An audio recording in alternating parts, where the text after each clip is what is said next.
Hey, everybody. So I'm back to talk about Dexter again, as is everyone. Everyone is still talking about Dexter New Blood, the finale series, the original Dexter. Dexter is still on everyone's mind. And is it going to come back? We really don't know. According to interviews with Michael C. Hall, his intent when agreeing to come back was that Dexter had to die and had to die in that season at the end of it, or he wasn't coming back.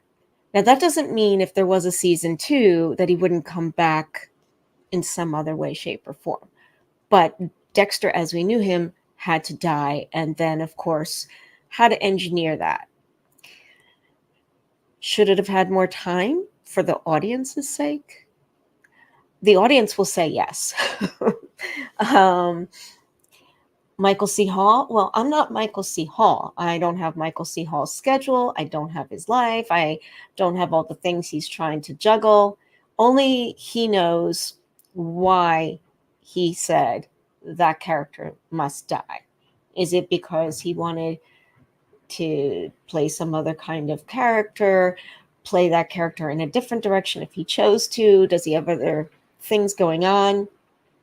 I didn't realize. I mean, I knew he was in musical theater aside from acting uh, on in films, on TV shows. I know he had uh, musical theater and theater origins, but what I didn't know until recently is he's the singer in a band.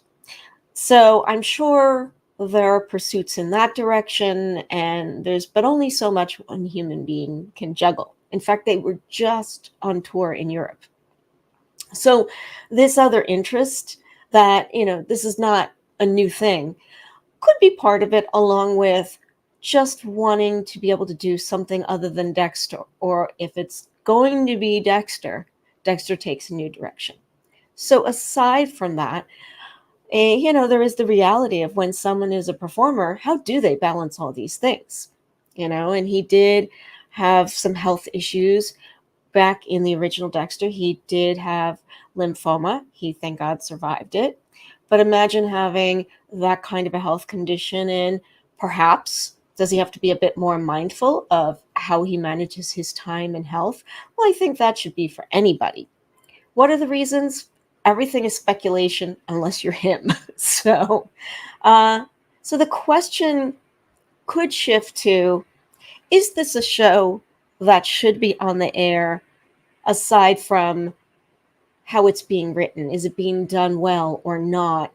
But is this the kind of show that should be on the air? What is the moral direction of the show?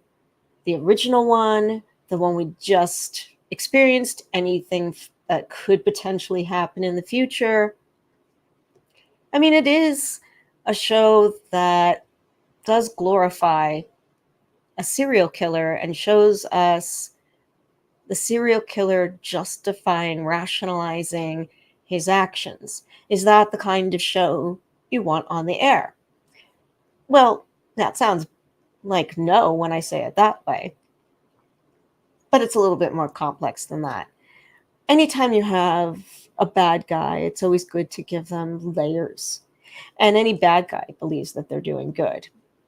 You you don't have a bad guy that regrets everything he's doing, doesn't want to do it, or he wouldn't, this person wouldn't do that.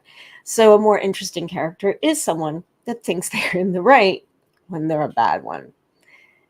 Now, him being a vigilante, sure, that makes it far more interesting. And the fact that he only that he only kills people that are reprehensible, that have fallen through the cracks of the system, that absolutely, had they gone through the system, most probably, if they were in a certain state, would meet the death penalty. Okay. Should he be judge and jury? No. But then again, you take into question any superhero you've ever seen. Aren't they kind of doing that? It's not like they're a part of law enforcement where they got trained and authorized to be able to do the things they're doing. So, I mean, granted, they're not chopping people up, but there are cases where people do meet their demise at the hands of a superhero. So then what defines what a superhero is? They all have an origin story. Something really bad happens in their life. Things are complicated. And then they end up doing what they're doing for the ultimate purpose of the greater good. Okay. Now, there's another interesting thing that we could look at in the show and the value of it. There's also, we don't want someone to get into any copycatting or anything like that, but you don't have to have a show like this for anybody that has ill intent to find something in it to inspire them to do something they shouldn't do. I forget if it was Stephen King. I could be wrong on this, but it was someone who wrote the kind of material that could make copycats happen. Copycats get inspired. And when that director writer was asked, hey, do you ever take this into consideration? And he said, I had to make peace with myself, and I decided I am writing for a sane audience. I cannot have responsibility over an audience member that may not, I hate to phrase it the way he was phrasing it, but it may have some issues. Might need some help. So, okay, sure. Bearing that in mind, now let's shift to, well, what are the good things that comes out of a show like this? If you really look at this show and how it's written, and I've been recently binging it from day one of the original, and it's interesting to watch it a second time around. It's still just such a great show, so brilliant. In almost every possible way. Are the little things that I'm going to find as a filmmaker where I'm going to go, of course, that's, it's the curse I bear.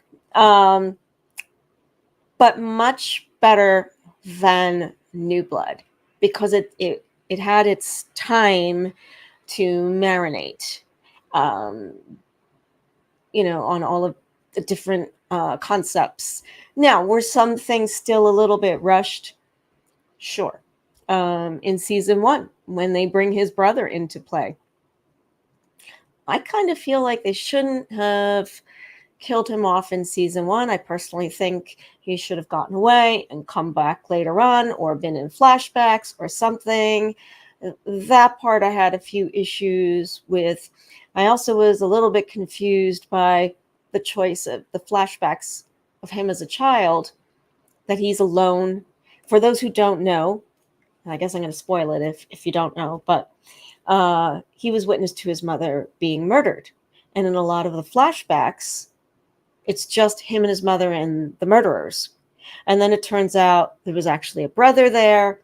And in some flashbacks, even after the appearance of the brother, sometimes the brother is not there, sometimes he's there, and they're not really explaining why. Now you could go, okay, maybe it's representational of him repressing the memory and blocking things out, because when he's rescued, the brother is not rescued with him. So maybe he just blocked out everything, and they're not saying it, but we're supposed to just get that. I still feel like it should have been said, because for those that may not read into that way, why would they necessarily get that?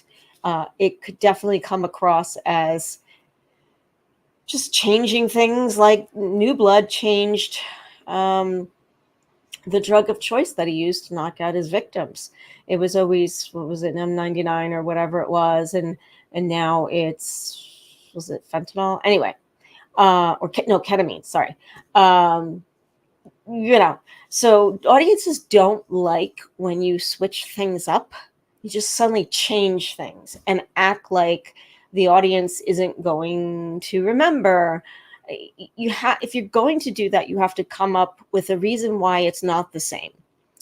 So I don't know. That was done. So there seems to be a little bit of a pattern with that. And I can look back and go, okay, were there problems then? Yes, there were problems then, but not like this one. Was it brilliant? Yes, it was brilliant. Now, here's where, if you wanted to look at this show as a great educational tool.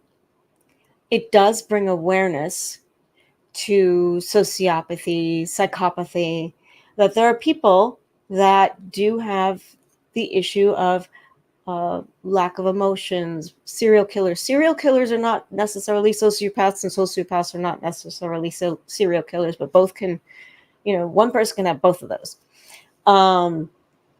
So bringing awareness about this and hearing his inner monologue about his struggles with this, and what did his dad do about this situation when he figured out my child is burdened with this issue, and how do you cope with a child that has an issue like that? Do you look the other way? Do you go into denial, just pretend it doesn't exist? Can you get help for a child with that kind of a condition? No, it's not at all set up in our society for that at all. Because the second you turn and go and say you need help for that kind of condition, you're going to go to jail.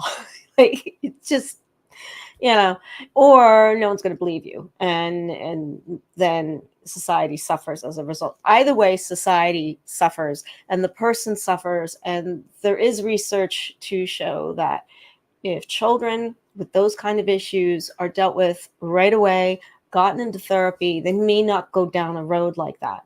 It's not guaranteed, but there is help, but it's not, there's nothing, well, it's here. This is not an issue that can be normalized, but it is an issue that definitely has a huge stigma on it, just like any mental health condition. And this is not exactly that, but it does fall into that arena. But not all people with mental health conditions are sociopaths, psychopaths, serial killers. In fact, most of them, nothing to do with that. Totally different thing. They're not dangerous. They just need medicinal help. If you had a broken leg, you go to the doctor, you deal with the broken leg. If you have depression, if you have any, if you have bipolar, any of that, you go to the doctor, you deal with it. And you shouldn't be ashamed to be able to say, hey, I have this condition and I need help for it so that I can live a productive life. I can integrate into society and be a part of society and have as normal a life as possible. Now, imagine if depression is stigmatized, what being having the earmarks of a young serial killer, a sociopath. Now imagine trying to get help for that. So the show does a good job of talking about those issues. But obviously, for the sake of the show, they weren't going to go the direction of the father necessarily trying to get help, at least not in the beginning seasons. Because the ultimate goal of this show was he's going to become a serial killer vigilante. So you can't have him get cured or become stabilized or anything where he's able to function in society and not give in to those urges, because then you don't have a show. Now, pushing that aside, there was a situation which a lot of people understandably got confused. There was a teen that was a real life young Dexter in the making. He hadn't done anything with his urges. And then one day he was a fan of the show, and people blamed the show for being an influence on him. But the fact was that he was already long like this, and people with these conditions, there's no show that's going to turn somebody into a serial killer. It doesn't work that way.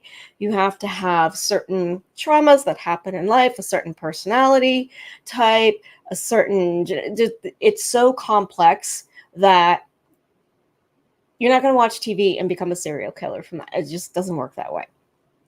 Watch the show. They sort of go into why Dexter becomes a serial killer. So there was this boy where that's where he was headed. he did like the show and started watching the show. And then nothing to do with the show. People try to argue differently on it. But those that don't fully know the whole story, he one day snapped and strangled his brother and killed him. He was babysitting his little brother. And he said he just wasn't expecting that to happen. It was just all of a sudden. He said he likened it to if you were starving, suddenly someone put a hamburger in front of you, you wouldn't even think. You would just act on your impulses and eat because you were starving and you had to. And the second it was over, he regretted it because while he didn't have love for many people, he actually did love his brother. And I know that doesn't make sense.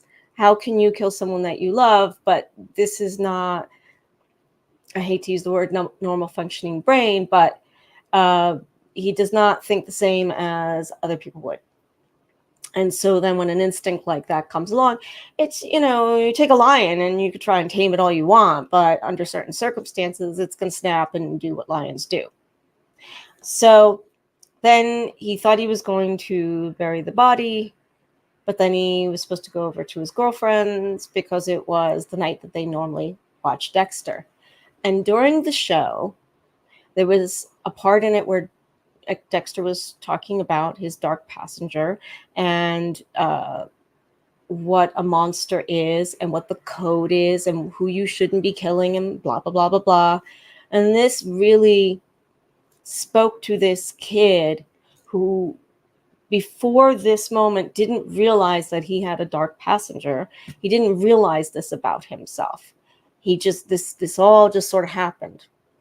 And as he was watching the show, he had a realization that he was not Dexter.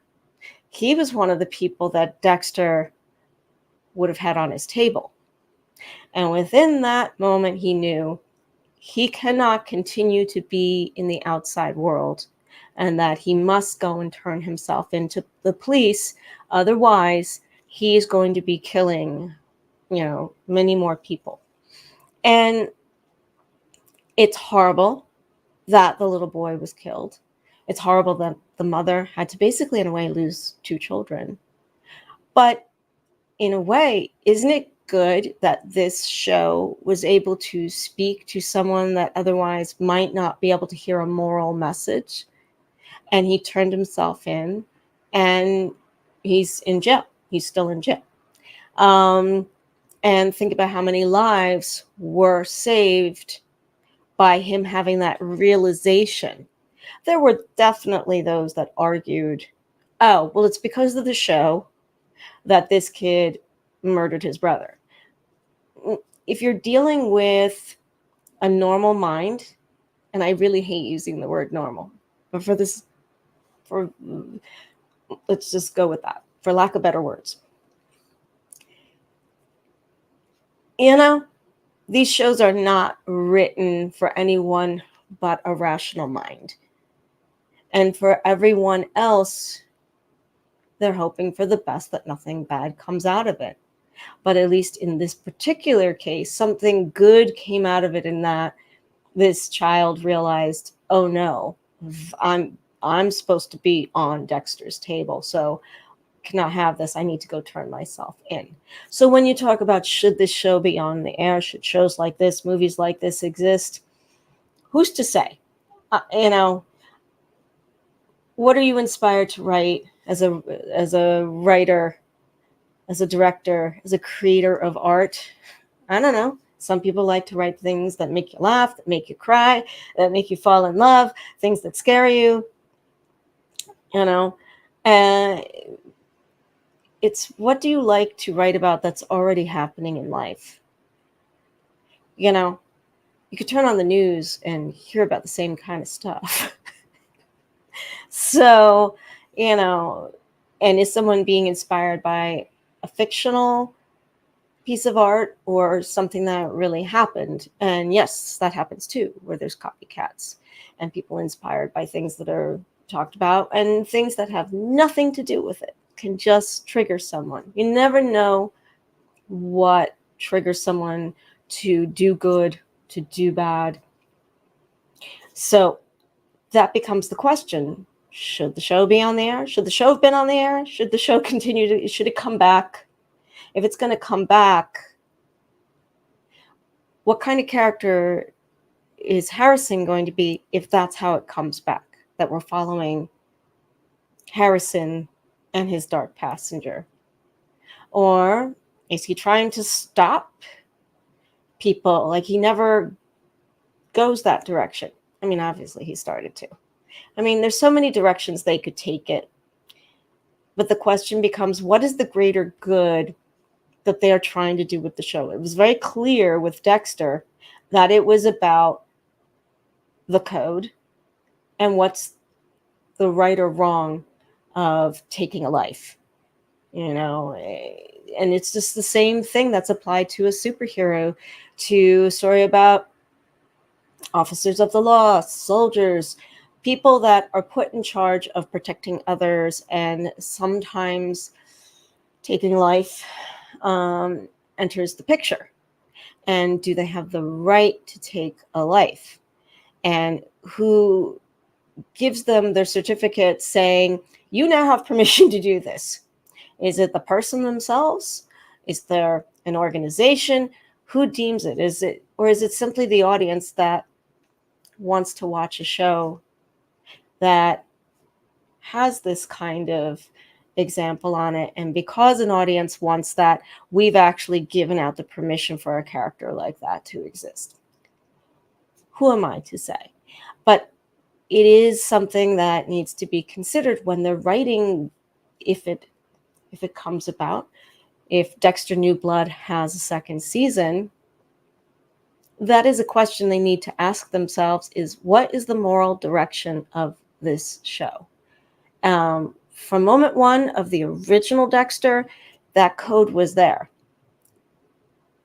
The first season of New Blood, it was kind of shaky. It wasn't totally there. I mean, he talked about it, but he wasn't totally acting on it. So does that mean in season 2, the arc is going to be, well, we have to get back on track with that code? Or are we watching, Harrison learn how to bring the code into his life? And that's another question, is depending on how many, if it happens, how many seasons are they signed on for, so that the writers have to figure out, okay, if this show didn't get a third season, are we leaving everyone with a bad moral example? Do we have the time to get where we ultimately want to go? Because usually when you write a TV show, movie, whatever, if you have an idea, you have to know where it's going to end, where it's going to begin, so you do know where it's going. So when it's a TV series, they usually have an idea of where they want it to go. And if Harrison is involved, do they have enough time to know where it's going, should it not be renewed, and be able to do something about not having a bad third finale? So I'm really curious about what your thoughts are on what I said. I am not pro serial killers, so just don't, get me wrong on the story I told you about the kid in the news. It's from a bunch of years ago. But there are many ways to look at what kind of influence is art on us as an audience. And when you are the creator of art, what kind of responsibility do you have when you're trying to influence the audience to feel something? So I'd love to hear your thoughts in the comments, and thank you very much. Have a good night.